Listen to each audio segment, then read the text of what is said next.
नमस्कार, मैं Dhananjay Kumar, the public India में आपका स्वागत है। आखिरकार तमिलनाडु में विजय थलपति ने शपथ ले ली।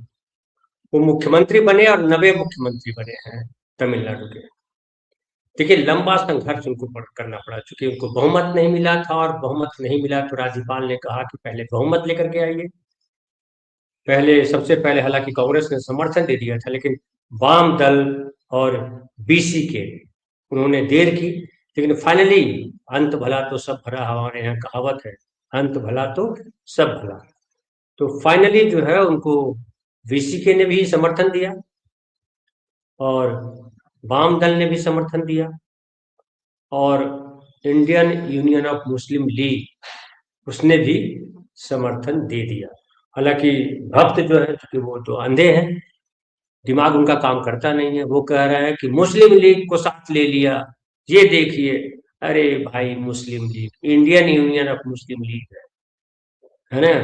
भारत की जो पार्टी कहलाती है बीजेपी, वो कितनी देशभक्त है, जाइए बंगाल आपको पता चलेगा, और देश भर में आप देख ही रहे हैं। बहरहाल हम बात करते हैं वहीं, पहले तमिलनाडु की बात करते हैं। तो राहुल गांधी का ये मूव जो है बहुत कमाल का माना जाता है, और राहुल गांधी ने जिस तरह से तुरंत फैसला लिया कि विजय थलपति को समर्थन दिया जाए, उसकी चौतरफा तारीफ हो रही है।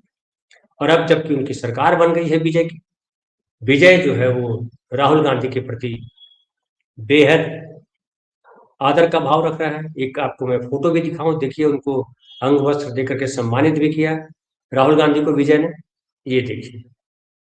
और विजय ने जो छोटा सा एक इंग्लिश में टुकड़ा है भाषण का, वो देख लीजिए, छोटा सा टुकड़ा है, वो देख लीजिए, फिर हम उस पर बात करेंगे। वो वीडियो भी दिखा दीजिए, क्या बोल रहे हैं।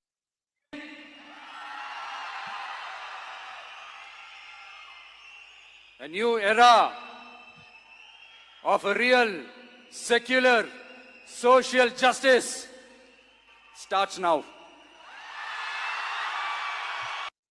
तो देखिए, बहुत छोटा सा क्लिप है, लेकिन उसमें उन्होंने साफ कहा कि ये नई शुरुआत है, नया इरा, नया युग है, और इसमें जो है सेक्युलरिज्म यानी धर्मनिरपेक्षता, जो संविधान का मूल है, धर्मनिरपेक्षता और सामाजिक न्याय, सोशल जस्टिस, दोनों के लिए हम काम करेंगे, साफ साफ विजय थलपति ने बता दिया। और एक तरह से कहिए कि ये बीजेपी के चेहरे पर, या कहिए बीजेपी को आईना भी दिखाया। अगर आप खुश हो रहे हो कि कांग्रेस वहां या डीएम के वहां हार गई, तो ठहरिए, टीवी के भी जो है आपके सपोर्ट की पार्टी नहीं है। टीवी के भी जो है वो एंटी कांग्रेस नहीं, क्योंकि आप जानते हैं कि सबसे ज्यादा नरेंद्र मोदी जी को जिससे भय, वो राहुल गांधी है, वो कांग्रेस पार्टी। उन्होंने शुरुआत में नारा भी दिया था। नारा क्या था? नारा था कांग्रेस मुक्त भारत, लेकिन कांग्रेस मुक्त भारत नहीं हो पा रहा। कांग्रेस मुक्त की जगह कांग्रेस युक्त बीजेपी बना रहा है नरेंद्र मोदी जी।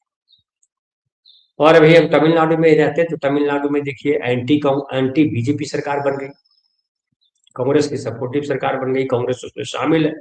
हालांकि मंत्री पद अभी नहीं लिया है कांग्रेस ने उसकी, आगे जब, अभी तो 9 मंत्री ने ही शपथ ली है विजय थलपति के साथ, और वो हैं N Anand, Aadhav Arjun, doctor K G Arunraj, K A Sengottaiyan, P Venkataraman, R Nirmal Kumar, Rajmohan, doctor T K Prabhu, Selvi S कीर्तना, और सहयोगी दल के विधायक जो है आगे चल करके शामिल होंगे। हालांकि जो वामपंथी दल है, उन्होंने कहा है कि हम पार्टी में शामिल नहीं होंगे, हम बाहर से समर्थन देंगे। लेकिन ये जो घटनाक्रम हुआ है, इसको भारत का गठन मीडिया और स्वयं नरेंद्र मोदी जी अलग तरीके से परिभाषित कर रहे हैं। और नरेंद्र मोदी जी ने बेंगलोर में भाषण देते हुए कहा, बड़ा दिलचस्प है, सुनिए जरा। उन्होंने कहा कि ये जो कांग्रेस है, उसने डीएमके के पीठ में छुरा घोंपा है। कांग्रेस और डीएमके पिछले 30 साल से करीब साथ रहे, और डीएमके ने कई बार कांग्रेस को संकट से बाहर निकाला। 2014 से पहले केंद्र में 10 साल तक चली सरकार भी डीएमके के समर्थन की वजह से ही टिकी रही। डीएमके ने हर समय कांग्रेस के हित में काम किया, लेकिन जैसे ही सत्ता का समीकरण बदला, कांग्रेस ने पहले ही मौके पर डीएमके की पीठ में छुरा घोंप दिया। जाहिर है इससे नरेंद्र मोदी जी को बड़ी तकलीफ होती है। उनकी हमदर्दी डीएमके के प्रति नहीं है, उनकी हमदर्दी जो है वो अपने प्रति है, और वो एक तरह से कहिए कि निराशा है, पीड़ा है कि वहां टीवी की सरकार बन गई। और देखिए, राज्यपाल ने टीवी की सरकार बनने से रोकने के कई प्रयास किए, जिसको लोगों ने कहा कि असंवैधानिक है। जो सबसे बड़ा दल है उसको आमंत्रण देना, उसको निमंत्रण देना राज्यपाल का कर्तव्य बनता है।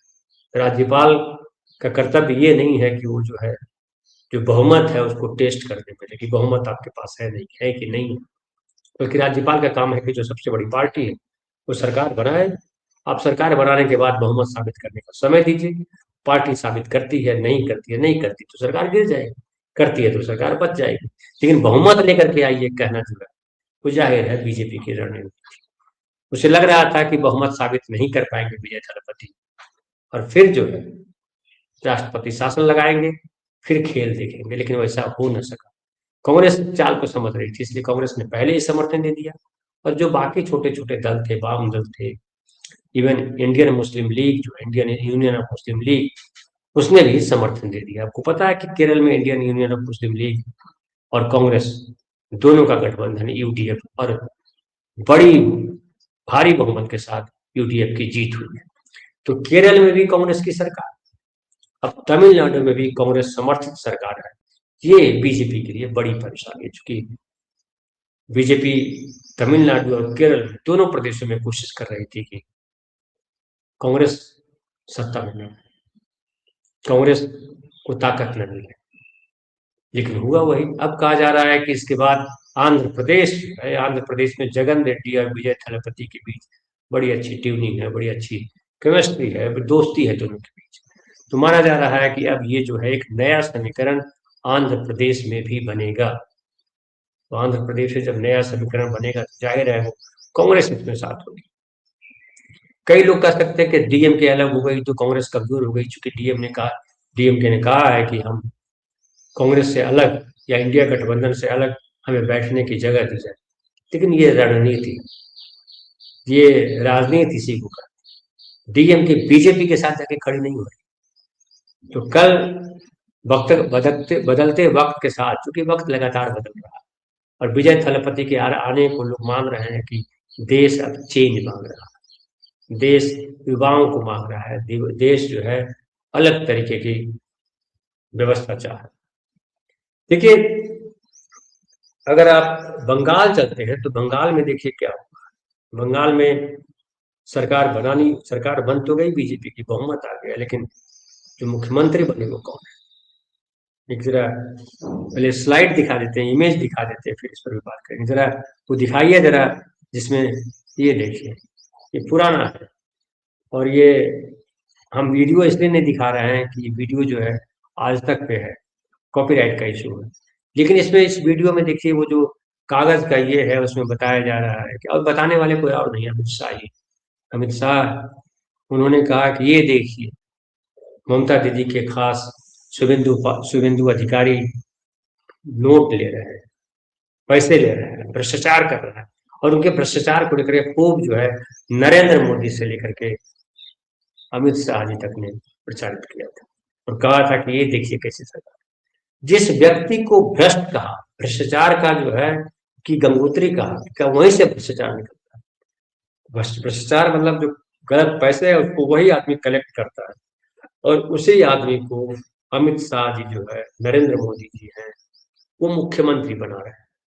इस पर एक जो है बड़ा अच्छा वीडियो वायरल हो रहा है, जिसमें आपका आम आदमी पार्टी का वीडियो है, जिसमें एक वॉशिंग मशीन है, उसमें शुभेंदु अधिकारी को डुबोया जा रहा है और उसके बाद उसको बंद कर दिया गया मशीन को, और फिर शुभेंदु अधिकारी निकलते हैं और मुख्यमंत्री बन जाते हैं। यहाँ भी देखिए कथनी और करनी का फर्क साफ साफ दिखाई पड़ता है कि बीजेपी कहती क्या है, बीजेपी करती क्या है।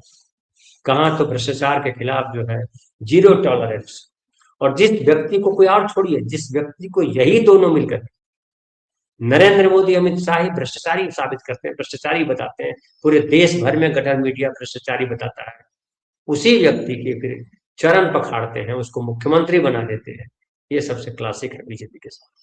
और न केवल बंगाल, आसाम में हेमंता विश्व शर्मा के बारे में चर्चा है कि फिर वो मुख्यमंत्री बनाए जाएंगे, तो आसाम में हेमंता विश्व शर्मा, बिहार में सम्राट चौधरी, ये सब जो है, सबको बीजेपी ने पहले आरोपित किया है भ्रष्टाचार के मामले में, किसी और केस के मामले में, और बाद में उन्हीं को मुख्यमंत्री बना देती है। इससे साफ साफ पता चलता है कि बीजेपी की कथनी और करनी क्या है, और आम आदमी बखूबी इसको समझ रहा है। लेकिन सवाल है कि जो वोटिंग हो रही है, जिस तरह से बंगाल में वोटिंग हुई, आसाम में वोटिंग, क्या उसमें आम आदमी की चल रही है कुछ? तमाम लोग कह रहे हैं, आम आदमी से लेकर के खास लोग तक, कि ये जो चुनाव हुआ, जो जीत मिली है भाजपा को आसाम और बंगाल में, वो एसआईआर की जीत है, चुनाव आयोग ने जीत ला करके दी। और देखिए कि जो आईएएस ऑफिसर है सुब्रत, उनको शुभेंदु अधिकारी का विशेष सलाहकार बना, और ये कौन है? ये वही है जो ऑब्जर्वर थे एसआईआर के। तो साफ साफ दिखाई पड़ता है कि बीजेपी तमाम हथकंडे अपनाती है, और जो अफसर उसके लिए काम करते हैं उनको वो जो है सम्मानित करने का काम करते हैं। तो शुभेंदु अधिकारी को चीफ मिनिस्टर बना दिया गया, और शुभेंदु अधिकारी क्या करेंगे वो आने वाले वक्त बताएगा। लेकिन एक छोटा सा वीडियो हम और दिखाएं। ये वीडियो देखिए कि ये रविंद्रनाथ टैगोर की जयंती थी, और उस पर जब से देश आजाद हुआ, रविंद्रनाथ टैगोर की जयंती भारत सरकार या कहिए स्टेट गवर्नमेंट सरकार की तरफ से मनाई जाती रही हर साल, लेकिन इस बार वो क्रम टूट गया, और नतीजा रहा कि वहाँ के जो भद्र जन है, जो भद्र लोग हैं, जो कलकत्ता के जो सांस्कृतिक लोग हैं, उन्होंने जो है अपने तरफ किया, लेकिन उनको भी बाधा पहुंचाएगा। ये वीडियो दिखा दीजिए।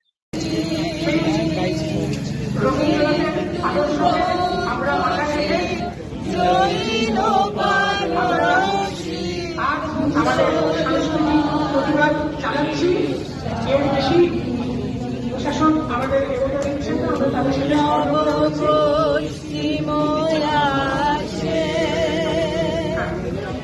আমাদের উচিত বাগবাজার সার্বজনীন গ্রাউন্ডের কাছে গিয়ে শেষ হবে। আপনারা জানেন যে স্বাধীন ভারতের ইতিহাসে প্রথমবার এবার সরকারি উদ্যোগে রবীন্দ্র জয়ন্তী পালন হচ্ছে না। প্রতিষ্ঠান যখন রবীন্দ্রনাথকে ত্যাগ করেছেন, আমরা রাজপথে रविंद्रनाथ যেইভাবে प्रतिवादी मिছিলে शहीद होते। तो ये देखिए लोग जो रविंद्रनाथ टैगोर से प्यार करते हैं, हालांकि भारत में कौन होगा जो रविंद्रनाथ टैगोर से प्यार नहीं करता। हमारा जय गण मन राष्ट्रगान उन्हीं का लिखा हुआ है, लेकिन उनके प्रति भी अगर गलत व्यवहार किया जा रहा है बीजेपी की तरफ से, तो समझिए ये कैसे राष्ट्रभक्त है, इनकी राजनीति क्या करती है। रविन्द्रनाथ ठाकुर जो है वो देश और जाति धर्म की सीमा को नहीं मानते थे। जाहिर है बीजेपी को उनसे आपत्ति हो सकती, लेकिन रविन्द्रनाथ टैगोर बनने का भी प्रयास किया था नरेंद्र मोदी जी ने। पिछले चुनाव को याद कीजिए, दाढ़ी वाला फोटो पर, हालांकि तब जीत नहीं मिली थी, और रविन्द्रनाथ टैगोर कभी सांप्रदायिक नहीं थे। बीजेपी ने जिस तरह से चुनाव जीता है उसमें सांप्रदायिकता का भी गहरा रोल है, हिंदू मुसलमान का गहरा रोल है। और जिस तरह से शुभेंदु अधिकारी ने मुसलमानों के खिलाफ जहर उगला, जिस तरह से हेमंता विश्व शर्मा जहर उगलते रहे, जिस तरह से आदित्यनाथ जहर उगलते रहे, वो रविन्द्रनाथ टैगोर की विचारधारा से मैच भी नहीं करता, ठीक विपरीत है। रविन्द्रनाथ टैगोर ने तो अपनी कविता में गीतांजलि में कहा था कि ऐसा देश चाहिए, ऐसी जगह चाहिए जहाँ चित्त को शांति मिले, जहाँ हृदय को शांति मिले, मन को शांति मिले। लेकिन बंगाल में शांति नहीं है। जब से चुनाव हुआ है और काउंटिंग हुई है, जो परिणाम आए उसके बाद लगातार हिंसा जारी है। और कल भी खेजूरी एक इलाका है जहां खेजूरी में कोई 60-70 घरों को, दुकानों को आग लगा दी और बीजेपी के गुंडों ने आग लगाई।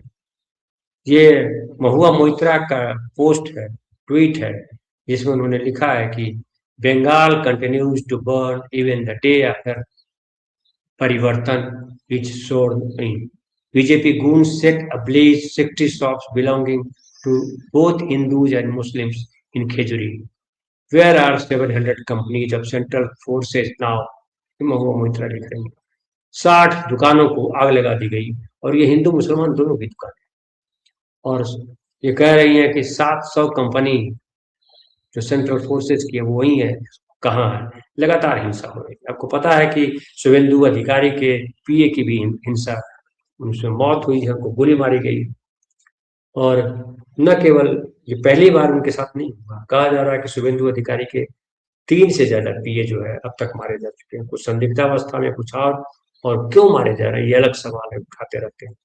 और शुभेंदु अधिकारी क्या करेंगे वो आने वाला वक्त बताएगा, लेकिन पालने में पूत के पांव दिखाई दे रहा है। दूसरी तरफ जो तमिलनाडु है, एक ऐसे समय में जब 21 राज्यों पर बीजेपी का कब्जा है एक तरह से, और जो बंगाल में जो जीत हुई है उसको कहा है कि ये भारत की जीत है। तो जिस तरह से प्रोजेक्ट कर रहे हैं, सांप्रदायिकता को आगे बढ़ा रहे हैं, हिंदू मुसलमान के बीच गहरी खाई खोद रहे हैं, धर्मनिरपेक्षता को समाप्त करना चाहते हैं, वैसे में जो विजय ने कहा है तमिलनाडु में तो नई उम्मीद है, और वो उम्मीद दक्षिण से इस बार आ रही है, ये अच्छी बात है। हालांकि तमिलनाडु का रिकॉर्ड रहा है, तमिलनाडु ने हमेशा, चाहे राष्ट्रभक्ति का सवाल हो, चाहे वो धर्मनिरपेक्षता का सवाल हो, चाहे वो सामाजिक न्याय का सवाल हो, तीनों सवालों पर हमेशा अग्रणी रहा है तमिलनाडु। चाहे डीएमके की सरकार रहे, डीएमके ने भी सामाजिक न्याय को लेकर के लगातार काम किया, धर्मनिरपेक्षता को लेकर के भी सजग रही डीएमके। ठीक है, डीएमके को हार मिली, लोग डीएमके, चूंकि डीएमके और एआईएडीएमके पिछले 50-60 वर्षों से लगातार सत्ता में है, कभी डीएमके कभी एआईएडीएमके, वहां के लोगों को चेंज चाहिए था, और वो चेंज जो है विजय थलापति के रूप में है। उनके लिए एक मौका है कि बेहतर काम करें, और राहुल गांधी ने उसके साथ आकर के उनको और साहस दिया है, और शायद गाइड भी करेंगे वो कैसे देश चलाया जाए, लेकिन जिस तरह से प्रदेश को चलाया जाए। लेकिन जिस तरह से थलापति ने कहा कि हम धर्मनिरपेक्षता और सामाजिक न्याय के लिए काम करेंगे, ये नई बिगनिंग है, ये बड़ा महत्वपूर्ण है। देखते हैं नई बिगनिंग में क्या होता है। फिलहाल इतना ही, बहुत बहुत धन्यवाद।